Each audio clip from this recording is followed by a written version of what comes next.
आदाब, नमस्कार। बहुत बहुत इस्तकबाल है आप सभी का गुफ्तगू में। और आज हमारे साथ मौजूद हैं एक ऐसा सितारा जिसके हौसले को दुनिया ने किया सलाम। ओडिसी एक्सपोनेंट पद्मश्री किरण सहगल जी। किरण जी, बहुत बहुत स्वागत है आपका। शुक्रिया, नमस्कार। किरण जी, इससे पहले कि हम गुफ्तगू की शुरुआत करें, एक झलक देख लेते हैं आपके अब तक के सफ़र की।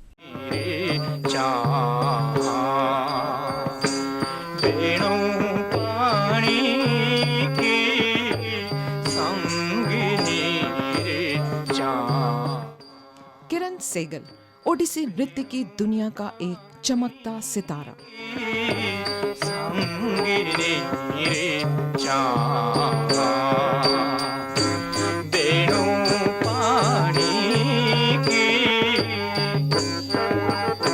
पृथ्वी थिएटर में छोटी उम्र से ही वालिदा जोरा सहगल को अलग अलग किरदार अदा करते देखा और यहीं से पैदा हुआ नन्ही सी आंखों में एक ख्वाब।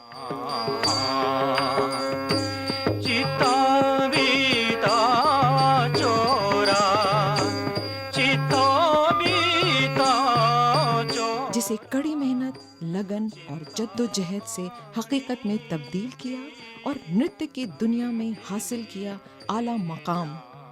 दुनिया भर में एक के बाद एक यादगार पेशकश भी थी। अपनी वालिदा को खिराज अकीदत पेश करते हुए एक किताब लिखी, जोरा सहगल फैटी। इस अजीम फनकारा को कई एजाज़ात से भी नवाजा गया, जिसमें संगीत नाटक एकेडमी अवार्ड और पद्मश्री काबिल जिक्र हैं। किरण सहगल आज भी उसी जज्बे और हौसले के साथ क्लासिकल डांस की दुनिया में खिदमत दे रही हैं।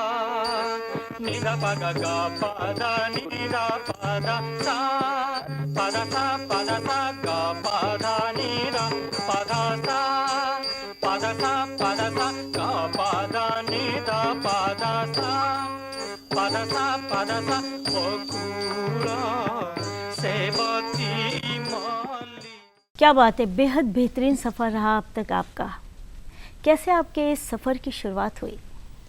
देखिए, मेरे माता पिता दोनों कलाकार थे, दोनों डांसर्स थे और हम लोगों का बचपन में माहौल ऐसा था कि चारों तरफ डांस, म्यूज़िक, थिएटर, फिल्म्स ये रहता था। और हमारे टाइम में तो आप जानती होंगी कि टेलीविज़न वगैरह तो होता नहीं था, तो हम बच्चे जो रहते थे, हमारे ऊपर जो रहते थे वो लोग आनंद फैमिली के थे। ये चेतन आनंद, देव आनंद, विजय आनंद। अच्छा। जी हाँ, तो इनका परिवार ऊपर था, हम लोग फिर नीचे वाले उसमें थे। एक तरफ से ग्राउंड फ्लोर और दो फ्लोर्स हमारी थी। तो बच्चे खेल कूद में हम लोग हफ्ते में एक दिन कभी कोई स्किट कर रहे हैं, कभी कोई थोड़ा सा ड्रामा, कोई डांस, कोई कुछ, इन चीज़ों में इस तरह की एक्टिविटी हमारी बहुत क्रिएटिव रहती थी। अच्छा। और ये अच्छा था। मुझे ये भी याद है कि बचपन में हमारे घर के पास से वो कठपुतली वाला राजस्थान से वो जाता था, तो मेरे बाबा, मेरे जो फादर थे, वो उनको बुलाते थे, तो वो लोग ऐसे खाट खड़ा करके अच्छा। उसके सामने कठपुतली नचवाते थे और गाना होता था, ये सब। तो इस तरह का माहौल था। फिर क्योंकि दोनों पेरेंट्स डांस में जुड़े हुए थे, तो हमारे घर में हमेशा रिहर्सल्स होती रहती थी डांस की। तो हमारे लिए, मतलब मेरे लिए ख़ास के ऐसे रहता था कि ये हर बच्चे के घर में ये होता होगा। स्कूल भी हम जाते थे, घर पे भी आते थे, ये भी होता होगा। और फिर माँ क्योंकि बाद में पृथ्वी थिएटर्स में जुड़ गई एज अ डांस डायरेक्टर, तो उनके साथ भी थिएटर पे मेरा आना जाना रहता था। उनके साथ वो भी मुझसे डांस करवाती थी, बड़े बड़े लड़के लड़कियों के साथ। मैं तो छोटी सी थी और मुझे बिल्कुल अच्छा नहीं लगता था। मेरा मन था कि मैं घर पे रहूं, अपने दोस्तों के साथ खेलूं, और वो मुझे अकेला कभी छोड़ना नहीं चाहती थी। तो जब मेरी छुट्टी होती थी स्कूल से, वो मुझे अपने साथ ले जाती थी। तो इस तरह के वातावरण में मेरी परवरिश हुई है। आपकी मदर जो हैं जोहरा सहगल जी, वो अजीम शख्सियत थी और वो थिएटर से भी जुड़ी थी और आपने डांस को चुना। आपने जैसे बताया आपके फादर वो भी इसी लाइन में थे, तो ऐसा क्यों कि आप इतना देखती थी उसके बावजूद आपने बिल्कुल एक्टिंग की ओर नहीं जाना चाहा? नहीं, एक्टिंग की तरफ मेरा कभी झुकाव था ही नहीं। हालांकि हम जहाँ रहते थे, हम लोग पाली हिल में रहते थे, बम्बई में, जो बांद्रा में है, और चारों तरफ हमारे इन लोगों का आना जाना था, दोस्ती भी थी, जैसे कि गुरुदत्त हैं, जी, दिलीप कुमार हैं, उनके भाई आसिफ, वो मेरे फादर के अच्छे खासे दोस्त थे। और इस तरह से ऊपर जैसे मैं कह ही रही हूँ, देवानंद, चेतन आनंद, विजय आनंद, और उनके यहाँ फिल्म्स की डिस्कशंस होते थे, रीडिंग्स होती थी। लेकिन किसी ने एक दो बार कहा भी मेरी माँ से और मेरे फादर से, जिनको मैं दोस्त कहती थी, हाँ, तो उनसे कहा भी कि हम इसको एज ए चाइल्ड आर्टिस्ट क्या यूज़ कर सकते हैं। तो मेरे पिता बिल्कुल इसके अगेंस्ट थे, उन्होंने कहा नहीं, कभी भी नहीं, बिल्कुल नहीं। और वैसे भी बड़े होने पे भी मेरा कभी झुकाव इस तरफ गया ही नहीं, बिल्कुल ही नहीं। डांस की तरफ ही खिंचती आई मैं बचपन में, लेकिन डांस से मुझे कोई लेना देना नहीं था, मुझे अच्छा नहीं लगता था। मुझे लगता था मेरी माँ मुझे ज़बरदस्ती ले जा रही हैं, वहाँ खड़ा कर रही हैं। बच्चा खेलना चाहता है, तो ये जो डांस का डिसिप्लिन था, ये तो बहुत बाद में आया मुझ में, जब हम लोग लंदन चले गए। जी, वहाँ पे मैं रही हूँ 8 साल। तो वहाँ पे हो सकता है कि अपने देश की याद में इंसान करता है ना ऐसी चीज़ें, जब अपना देश याद आता है तो फिर वही चीज़ें करने को मन करता है, वही त्योहार मनाने को मन करता है। तो वहाँ पे एक छोटा सा ग्रुप था कलाकारों का, तो उसमें माँ डांस डायरेक्शन देती थी, मैं डांस करती थी। फिर वहाँ पे भी मैंने कंटिन्यू किया अपनी कुछ भरतनाट्यम क्लासेस, और ऐसे करते करते मेरा बहुत ही मन, मैंने देखा कि मैं सबसे ज़्यादा खुश रहती हूँ, मस्त रहती हूँ जब मैं डांस करती हूँ। तो तब मेरी समझ में आया कि ये चीज़ है मेरे लिए। अभी आपने कहा कि आप भरतनाट्यम करती थी, लेकिन ओडिसी डांस को आपने चुना, जी, ऐसा क्यों? देखिए, मेरी जो ओरिजिनल ट्रेनिंग हुई है, क्योंकि माँ उदय शंकर के साथ थी शुरू में, तो उनकी जो ट्रेनिंग है वो उदय शंकर स्टाइल में है। और मेरी भी ट्रेनिंग उसी स्टाइल में हुई है, उदय शंकर स्टाइल में। उसके बाद मैंने भरतनाट्यम सीखा। ओडिसी तो आपको शायद पता नहीं होगा, लेकिन Odissi as a classical dance form, एक शास्त्रीय नृत्य का स्थान जो उसको मिला है, वो बहुत लेट मिला है। हाँ, उसकी जो ओडिसी की जैसे पहचान जो शुरू हुई, वो मिड 50s में हुई। और फिर उसके काफ़ी साल बाद इसको सारे जो जैसे विद्वान हैं, उन्होंने ओडिसी को एक्सेप्ट किया as a classical dance form. तो हम जितने भी शुरू के डांसर्स हैं, हम सब किसी और शैली में मतलब प्रसिद्ध थे या प्रोफेशनल थे, और फिर हमने ओडिसी डांस को चुना। और तो कई लोग तो ऐसे हैं जो साथ साथ दोनों डांस स्टाइल्स करते हैं, और दोनों की अच्छी खासी खिचड़ी भी पकाते हैं, क्योंकि एक डांस स्टाइल की झलक दूसरे में आ जाती है और ओडिसी की झलक दूसरे में आ जाती है। तो एक चुनना चाहिए, दोनों नहीं, एक ही करो। वैसे आप अपनी मदर के काफ़ी क्लोज रही, उन्हें बहुत बारीकी से आपने देखा, क्योंकि आप थिएटर भी जाती थी, और उनके बहुत से जैसे डिसिप्लिन आपने कहा, वो काफ़ी डिसिप्लिन थी, वो आप में भी वो हैबिट आई, आपने भी काफ़ी कोशिश किया। वैसे ही वो ज़्यादा थी, आप उतनी नहीं, तो वो बहुत थी। उन पे आपने बुक भी लिखी है, कोई किताब, उस बारे में भी कुछ बताएं। इन पब्लिशर्स ने अप्रोच किया और उन्होंने कहा कि हम चाहते हैं कि आप अपनी माँ पे एक किताब लिखें। तो मैंने कहा, माँ पे किताब लिखना, मैं तो अपनी माँ को माँ की तरह ही देखती हूँ, इसमें तो कोई नई बात नहीं है। जिस तरह से हर बेटी अपनी माँ को जिस नज़रिए से देखती है, तो मैं वैसे ही देखती हूँ। कहने नहीं आप लिखिए। मैंने कहा, देखो भैया, बचपन से अगर मैं लिखूंगी तो मुझे डेट्स वगैरह, वो जिसको कहते हैं ना क्रोनोलॉजी, डेट क्रोनोलॉजी जो ऑर्डर है, वो तो मुझे याद नहीं। उन्होंने कहा, आपको जो याद है आप लिखिए, और आप बस उस पर अगर आपको वेगली भी कोई डेट याद हो तो आप डाल दीजिए, बाद में उसको ठीक करना हमारा काम है। अच्छा। तो मैंने शुरू की और मुझे 6 साल लगे। अच्छा। और 6 साल इसलिए लगे क्योंकि अपनी माँ के साथ बातचीत करके भी हम कुछ चीज़ें याद करते थे।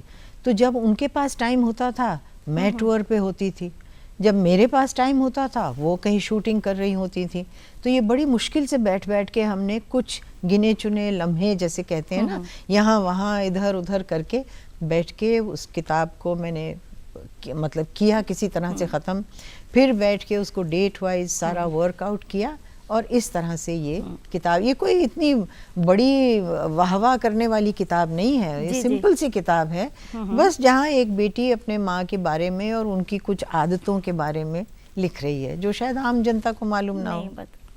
किरण जी, आप सैगल लिखते हैं और सहगल भी कुछ लोग कहते हैं, तो ये सैगल के पीछे क्या कहानी है?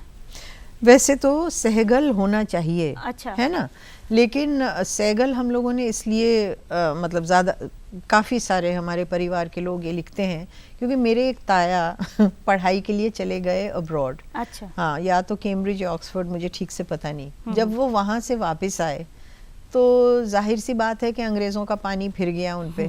अब उन्होंने शुरू कर दिया आते ही कि सब लोग एज हटा दो अपने नाम से, आज से SEGAL लिखेंगे। तो सबने कहा अच्छा भाई, वो बड़े थे, ताया थे, सबने SEGAL शुरू कर दिया। अब इसकी बड़ी मुश्किल हो जाती है क्योंकि कभी कभी मैं जब अपना नाम कोई कॉन्ट्रैक्ट साइन करना हो, कुछ भी हो, तो मैं अपना नाम क्लियरली लिखती हूँ SEGAL। वो कॉन्ट्रैक्ट वापस आता है मेरे पास, उसमें लिखा हुआ होता है SEHGAL, कि जैसे मुझे याद दिला रहे हैं कि आपका नाम ऐसे स्पेल होना चाहिए, लेकिन वो बार बार मुश्किल हो जाती है ना, इंसिस्ट करना पड़ता है कि नहीं, आप ठीक स्पेलिंग लिखिए। तो इसके पीछे कहानी ये है।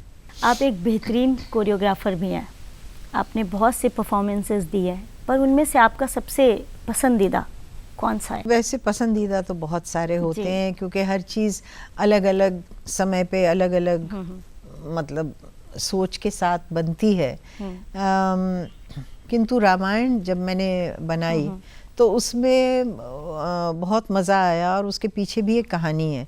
वो असल में शुरू ऐसे हुई कि लखनऊ में कोई एक साहिबा थी, उन्होंने मुझसे कहा कि मैंने आपकी एक परफॉर्मेंस देखी है, उसमें आपने रामायण का एक तुलसीदास रामायण का एक अंश किया है, तो हमारा एक फेस्टिवल हो रहा है, उसमें आप आइए और कुछ राम भगवान पे करिए।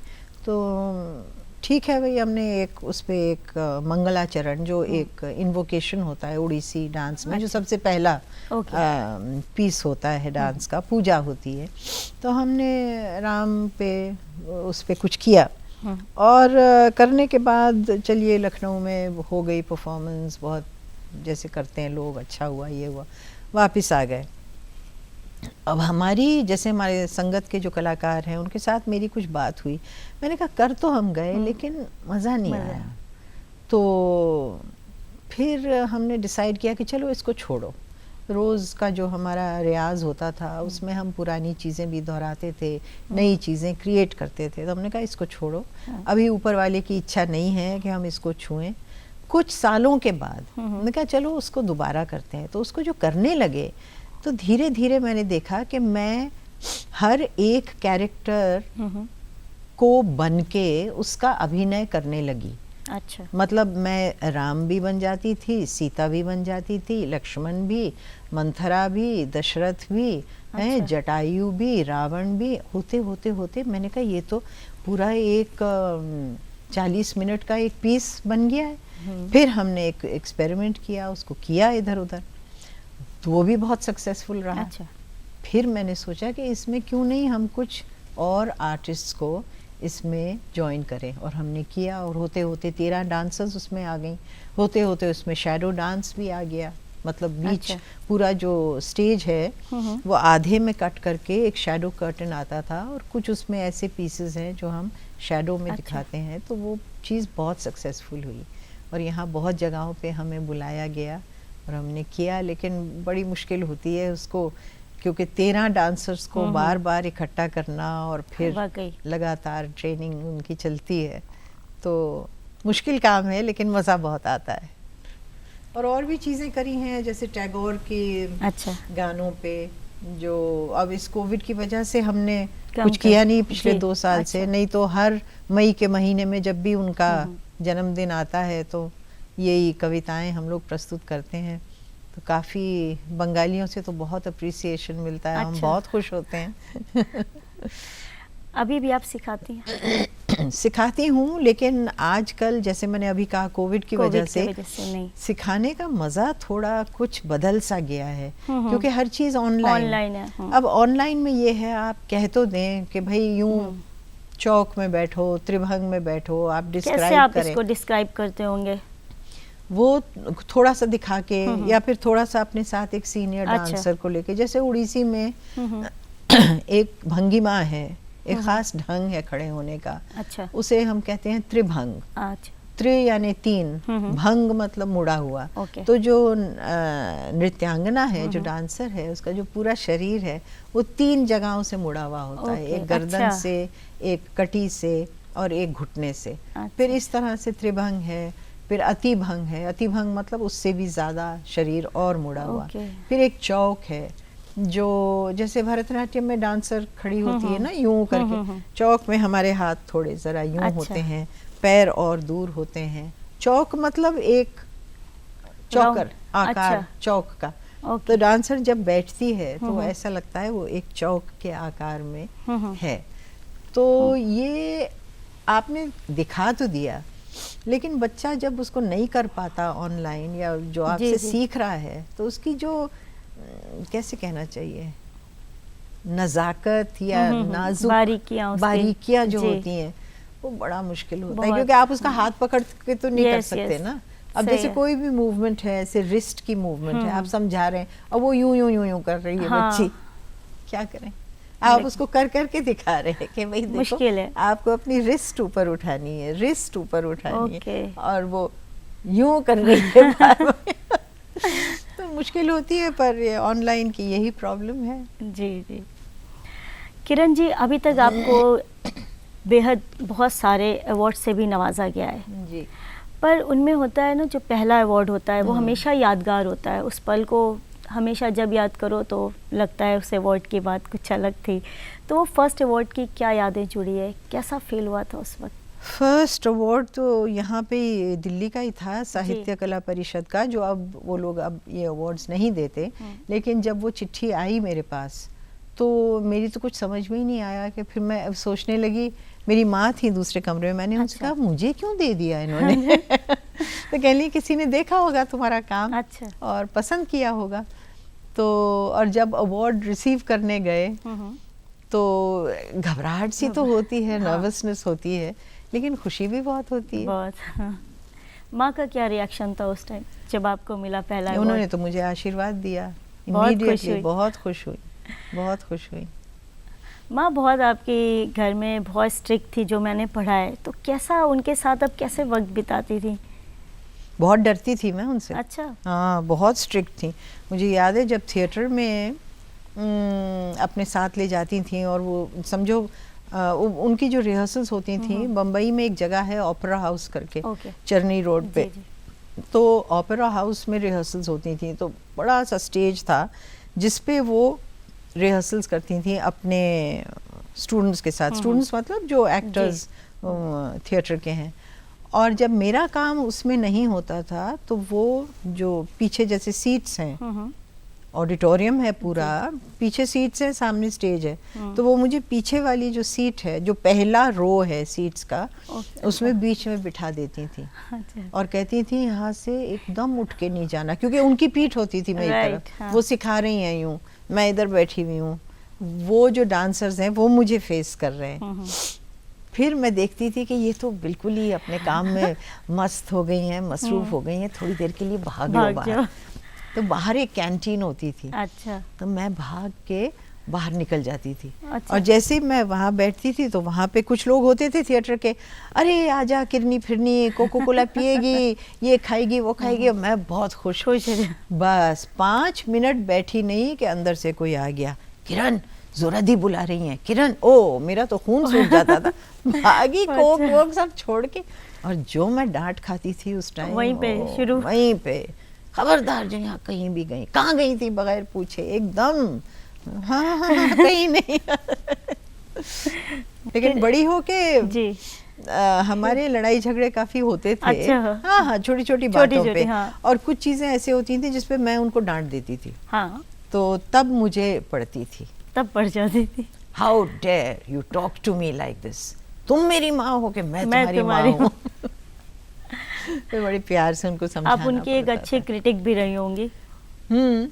पूछती थी और वो भी ओ सुना देती थी कभी कभी कि ये ठीक था, ये अच्छा नहीं था, ये ऐसा था। उड़ीसी डांस शैली की क्या खासियत है, क्या खास बात है उसमें? उड़ीसी देखिए एक बहुत कोमल और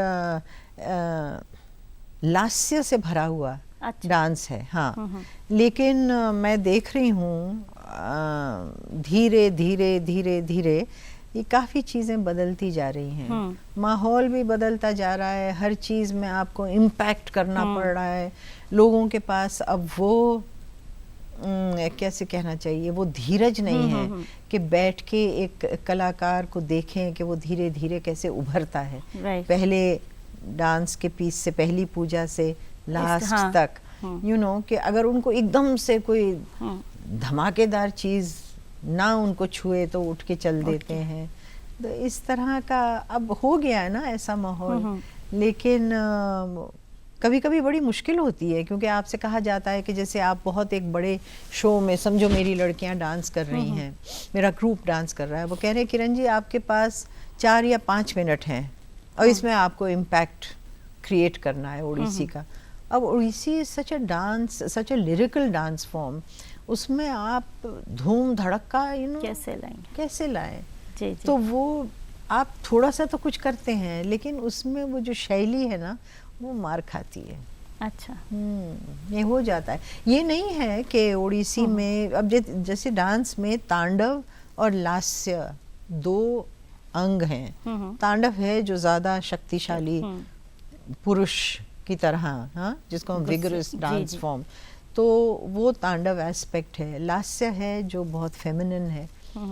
तो उड़ीसी में तांडव भी है। अच्छा। लेकिन हर चीज़ आप तांडव की तरह अगर प्रस्तुत करेंगे तो वो तो ज़रा गड़बड़ वाली बात है ना, तांडव मज़ा नहीं आता। आप वैसे किरण जी काम के सिलसिले में काफ़ी मसरूफ़ रहती हैं, आपको बिल्कुल वक्त नहीं मिलता है, तो कैसे तालमेल बिठा पाती हैं आप अपने परिवार और अपने काम में? नहीं, इन चीज़ों में मैं बहुत टाइम के मामले में बहुत डिसिप्लिन्ड हूँ। अच्छा। इतने समय से इतने समय तक ये होना है, इतने समय से इतने समय ये होना है, हर चीज़ वर्कड आउट होती है। और बिल्कुल कोई एक पुर्जा अगर गड़बड़ हो जाए ना तो तब मुश्किल आती है। फिर कुछ ना कुछ मुझे सफ़र करना पड़ता है, या तो ये छोड़ो या वो छोड़ो या ऐसे करो। टेंशन फिर बहुत हो जाता है, लेकिन ये कम होता है। यही है बस, टाइम को डिसिप्लिन करना, टाइम ये बहुत ज़रूरी है। खाली वक्त पे गाने भी सुनती हैं? वैसे गाना तो आपका शौक भी था, आप चाहती थी सिंगर बनना। एक होता है कि हाँ चले आप अदा, वो होता है कि माँ को देखा कि वो एक्टिंग करती थी, आप एक्टिंग में नहीं गई, आपने डांस में वो किया, लेकिन आपका म्यूज़िक की ओर भी अच्छा रुझान था, आप सिंगिंग भी करना चाहती थी। फिर नहीं, मैं सिंगर बनना नहीं चाहती थी। अक्सर आप गाती हैं। मुझे ऐसे ही गुनगुनाना गाने में मज़ा आता है। कौन कौन से गाने आप गुनगुनाती हैं? अरे जो भी सर में आ जाए उस टाइम, कुछ भी। कभी तो मैं अपने उड़ीसी के ही गाने गाती रहती हूँ, कभी दशावतार पे शुरू हो जाती हूँ। फिल्मी गानों में आपको कौन से पसंद है? बहुत पसंद है। और बच्चों के भी गाने बहुत पसंद हैं। बच्चों के कौन से गाने? ईचक दाना पीचक दाना दाने ऊपर दाना, ईचक दाना, ये उसमें से है श्री 420। अच्छा अच्छा। और एक गाना जो और भी बढ़िया है बूट पॉलिश का, वो कौन सा? नन्हे मुन्ने बच्चे तेरी मुट्ठी में क्या है। ये अगर आप गाना सुने और इसको देखें पर्दे पे ना, मेरे तो आंसू निकल आते हैं। मैं गरीब बच्चों के बारे में है। अच्छा। बड़ा दुख होता है, लेकिन गाना बहुत प्यारा है, बहुत प्यारा है, कभी देखिएगा। लेकिन गाने का मैं इसके पीछे कहानी है, मैं आपको बताऊं। मैं जब छोटी थी तो हमारे परिवार के लोग कुछ ऐसे बैठे थे, पता नहीं क्या माहौल था, शादी का था या यूं ही कोई त्योहार था, यूं ही कोई गा रहे थे। तो किसी ने कहा चलो गाते हैं। मैं भी बैठी हुई थी छोटी सी, तो मैंने भी पी करके शुरू किया। तो तुम चुप बैठो, ये गाएगी किसी और की तरफ करके। अरे मेरा दिल तो ऐसा हो गया बिल्कुल, तुम चुप है। और तब से सोच नहीं सकती हैं आप रेशमी जी, तब से मेरे मन में ये ख्याल आ गया कि मुझे गाना नहीं आता। अच्छा। मैं गा नहीं सकती।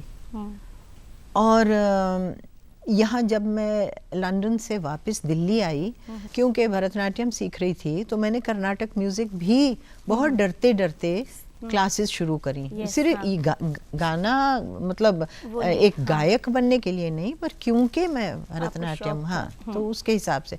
तो मीरा शेषाद्री करके थी यहाँ त्रिवेणी कला संगम में, तो उनके पास मैं गई, तो उन्होंने क्लास में वो शुरू में बोला कि ऐसे गाओ सरगम कुछ, तो जैसे उन्होंने कहा मैंने वैसे गाया, और लड़कियां भी गा रही थी, ग्रुप में हम गा रहे थे।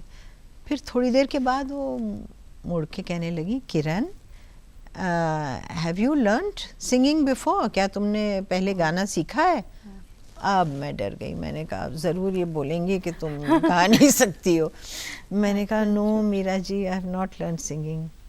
वाई पूछा, मैंने वाई, तो कहने लगी तुम बहुत अच्छा गाती हो।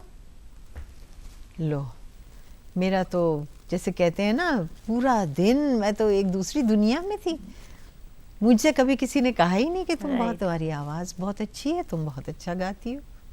तो अगर मैं डांसर नहीं होती तो मैं पक्का सिंगिंग ज़रूर। किरण जी, आपसे बात करके बहुत मज़ा आ रहा है, और मुझे पूरी उम्मीद है कि हमारे नाजरीन को भी आपको और तफसील से जानने का मौका मिला हमारी गुफ्तगू के ज़रिए। शुक्रिया, आप यहाँ पर आए, इसके लिए दिल से शुक्रिया। आपका भी बहुत बहुत शुक्रिया। नमस्कार। तो नाजरीन, गुफ्तगू में फ़िलहाल इतना ही। अगले हफ्ते आपसे फिर होगी मुलाकात एक नई शख्सियत के साथ। तब तक के लिए दीजिए इजाज़त। आदाब।